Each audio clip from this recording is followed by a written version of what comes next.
প্রায় ৫ বছর পর বড় পর্দায় ফিরছেন মিঠাইয়ের উচ্ছে বাবু আদ্রিত রায়।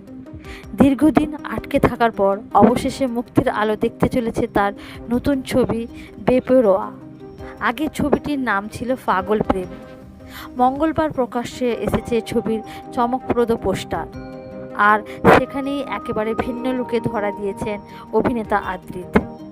2023 সালে পরিচালক অভিরূপ ঘোষের হাত ধরে শুরু হয়েছিল এই মিউজিক্যাল লাভ স্টোরির কাজ। আদ্রিতের বিপরীতে দেখা যাবে নবাগতা অভিনেত্রী আরিয়া রায়কে।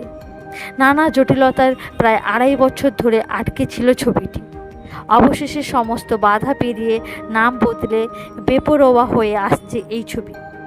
পোস্টারে আদ্রিতকে দেখে রীতিমতো চমকে গিয়েছেন অনুরাগীরা।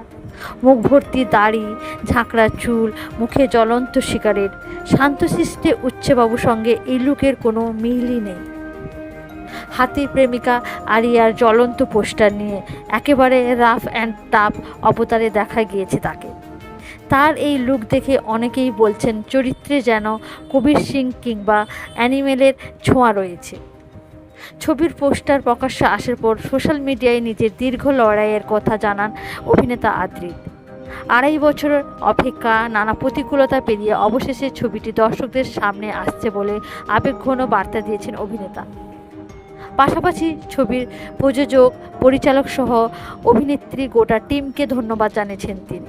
একই সঙ্গে যারা এতদিন বিশ্বাস রেখেছিলেন যে পাগল প্রেমী একদিন ঠিকই মুক্তি পাবে, সেই সমস্ত দর্শক ও অনুরাগীদের ধন্যবাদ জানিয়েছেন অভিনেতা। তবে এবার পাগল প্রেমী নয়, পর্দায় আসছে বেপরোয়া। আদ্রিতের এই নতুন অবতার বোল্ট দেখে ইতিমধ্যে উত্তেজনা তৈরি হয়েছে ভক্তদের মধ্যে। দীর্ঘ প্রতীক্ষার পর এই ছবিতে আদ্রিতের প্রেম, রাগ, অ্যাকশন আর বেপরোয়া চরিত্রটি কতটা দর্শকের মন জয় করতে পারে সেটাই এখন দেখার।